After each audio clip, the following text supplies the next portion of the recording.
Hej klassekammerater. Vi skal forklare jer den rette linjes ligning, og jeg vil starte med at forklare, hvad ax, eller jeg vil starte med at forklare, hvad ligningen er. Y lig med ax plus b.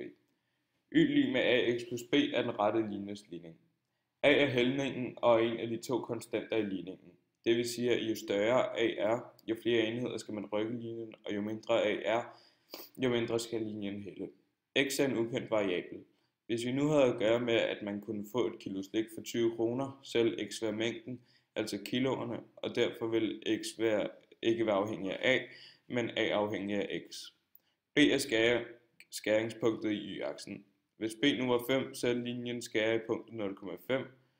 0,5. B er også en konstant. Når noget er konstant, betyder det, at det ikke vil ændre sig, og når noget er variabelt, betyder det, at det ændrer sig fra tid til tid. Jeg vil nu vise, hvordan man kan finde skæringspunktet mellem to rette linjer uden at tegne dem. Jeg har lavet et eksempel, hvor man tager to linjer, og jeg har lavet den ene linje til at være y er lig med 3x plus 4, og linje 2 til at være y er lig med minus 2x plus 14. Så sætter man de to linjer lig med hinanden, så det kommer til at se sådan her ud. Så der står 3x plus 4 er lig med minus 2 plus 14. Og så løser vi bare ligningen, så vi fjerner minus 2x ved at addere med 2, så det bliver udlignet til 0. Så adderer vi også med 2 på den anden side, så der nu står 5x plus 4 er lig med 14. Nu vil vi gerne have samlet alle tallene på den ene side, så de ikke står sammen med x'erne. Det gør jeg ved at minuse med 4, så det bliver udlignet til 0, og så minuser jeg også med 4 på den anden side, så der kommer til at stå 5x er lig med 10. Så for at forkorte det, så finder vi, hvad x'et er, og dividerer det med 5x, eller dividerer 5x med 5, så der bare står x, og det samme gør vi med 10-tallet, så den nu er forkortet så meget, at der står x er lig med 2. Nu har vi så fundet vores x, og nu skal vi sætte det ind i en af funktionerne, for at finde ud af, hvad vores y er. Det gør vi ved at sætte 2x ind i en af funktionerne, og jeg har så valgt at sætte 2x ind i funktionen 3x plus 4, så der kommer til at stå 3 gange 2 plus 4, hvilket giver 10. Derfor er vores y 10. Så koordinatsættet for skæringspunktet er 2,10, og nu kan vi så tjekke det ved at sætte linjerne ind i GeoGebra. Så starter jeg med at sætte 3x plus 4 ind i et koordinatsystem, og så starter vi med at gå 4 op, 1 ud og 3 op. Så vores første punkt er her, hvis den lige gad lave et punkt.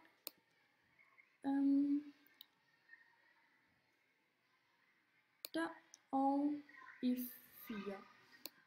Og så laver vi en linje imellem. Sådan der. Så har vi vores første linje. Og så laver vi den anden, som hedder minus 2 plus 14. Så skal vi lidt op til 14. Og laver et punkt i 14. Og 1 ud til højre og 2 ned. Og laver en linje mellem de to punkter. Og så skulle skæringspunktet gerne være 2,10. Og det tjekker vi lige ved at gøre ned og sige 2, kør op og til 10. Så det passer. Nu vil jeg vise og forklare, hvordan man finder forskriften for en ret linje ud fra en graf. Og jeg har snydt lidt og tegnet en graf på forhånd. Og så for at finde funktionen, starter jeg med at se, hvor den skærer i y-aksen, og det aflæser jeg så til at være 2. Derfor ved jeg nu, hvad mit b er, og skal nu finde a. Det gør jeg ved at gå en enhed til højre, og så aflæse, hvor langt der er til at ramme linjen. Og der er så kun 1. Og det kan både være plus og minus. Der havde været minus, hvis det nu havde ramt linjen hernede, men det er så plus i det her tilfælde. Og der var så 1 op, og derfor så er vores funktionsforskrift y er lig med 1x plus 2. Nu vil jeg forklare, hvad det betyder, når to linjer er ortogonale. Når to linjer er ortogonale, står de vinkelret på hinanden. Det kan man finde ud af uden at tegne dem. Og det gør man ved at gange linjernes x med hinanden, og hvis det så giver minus 1, så er de vinkelret på hinanden. Hvis man for eksempel har en linje, der hedder y er lig med minus 1 plus 3, og en linje, der hedder y er lig med 1 plus 5, så hvis man ganger 1 og minus 1, så giver det minus 1. Og det kan vi lige prøve at tjekke ved at sætte den i et koordinatsystem. Så ja, det gør jeg lige. Og starter med den første 3, og 1 ud til højre, og så 1 ned. Og laver en linje. Sådan der. Og så den anden. Gør vi 5 op. 1 ud og 1 op. Og laver en linje. Og så kan man se her, at det står vinkelret på hinanden. Jeg vil nu vise de 4 forskellige måder at beskrive en sammenhæng. Som et eksempel tager vi en pose chokolade. Chokoladens startpris for 100 gram er 13,5 kroner. 8,5 kroner for selve posen og indholdet, og så 5 kroner ekstra for de 100 gram. Startsprisen er 8,5 plus 5, altså det vil sige 13,5 kroner. Og for hver ekstra 100 gram tilføjes der 5 kroner ekstra i prisen. Funktionsforskriften er 8,5x plus 5. Og x er prisen per 100 gram, og y er prisen i alt. For at lave tabellen, skriver jeg først mit x og y. Og så er min startpris 13,5, det vil så sige for 100 gram. Og for hver ekstra 100 gram mere, kommer der bare 5 kroner mere på. Grafen skal laves ved hjælp af min tabel, som jeg så fremhæver jeg de her 5, og så trykker jeg bare på charts, og så kommer der en til. Ja. Inde på GeoGebra er der noget, der hedder undervis eller spreadsheet. Det er en tabel, hvor man kan indsætte nogle funktioner. Her. Hvis det er, at du kun vil bruge undervise til en enkelt funktion, kan du lige så godt bare bruge det i inputfeltet, som er hernede.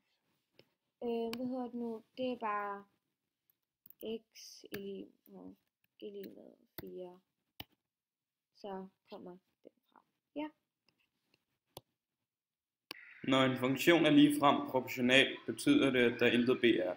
Altså betyder det, at linjen vil skære i punktet 0,0. Hvis vi nu købte meloner på et marked, som kostede 2 kroner per melon, så ville ligningen være proportional. Men derimod, hvis vi skulle betale 10 kroner for at komme ind på markedet, så vil vi have en startpris på 10 kroner, og så vil ligningen ikke være ligefrem proportional. Her kan jeg se, at den her er proportional, fordi den skærer i punktet 0,0, og her skærer den i punktet 0,2. For at indtegne en ret linje i GeoGebra, skal man bruge inputfeltet herop, eller selv lave punkter med og så sætte en streg igennem. Jeg skal vise, hvordan man laver en ret linje ud for 2 punkter i en tabel, og ud fra en funktionsforskrift, og bare i inputfeltet. Jeg vil starte med at lave en i inputfeltet, og der har jeg så valgt at sige, y er lig med x plus 2. Og der kan I så se, der kommer linjen frem, og den fortsætter så helt herud. Her er så en tabel. Den er også kaldt et siloben. Først vil jeg aflæse den, og derefter vil jeg tegne den i GeoGebra. Og jeg aflæser den ved at sige, at hvis x er 2, så er y 6. Og hvis x er 3, er y 8. Og hvis x er 4, er y 3. Og der har jeg så allerede regnet den ud, og den er 2, og ligningen det er y lig med 2x plus 2. Den her gang vil jeg tegne linjen ved hjælp af punkter. Og først så vil jeg så tage et punkt herop, og så det ene punkt, det var, x var 2 og y var 6. Så vil jeg så sætte, x er der, og y er der, så det ene punkt skal være der. Og det næste punkt var 3, og det andet punkt var 3,8, altså x var 3 og y 8. Og så aflæser jeg her, det er 3, og her 8, og så skal det andet punkt være her. Så vil jeg så lave ligningen ved at gå herop og tage stregen, eller linjen, der går mellem to punkter. Og så har vi så vores linje her. Den sidste måde vil vise, hvordan man kan tegne, eller ikke den sidste, men den sidste måde, man aflæser en ligning på, det er bare ved at kigge på funktionsforskriften, og så sætte den ind i GeoGebra.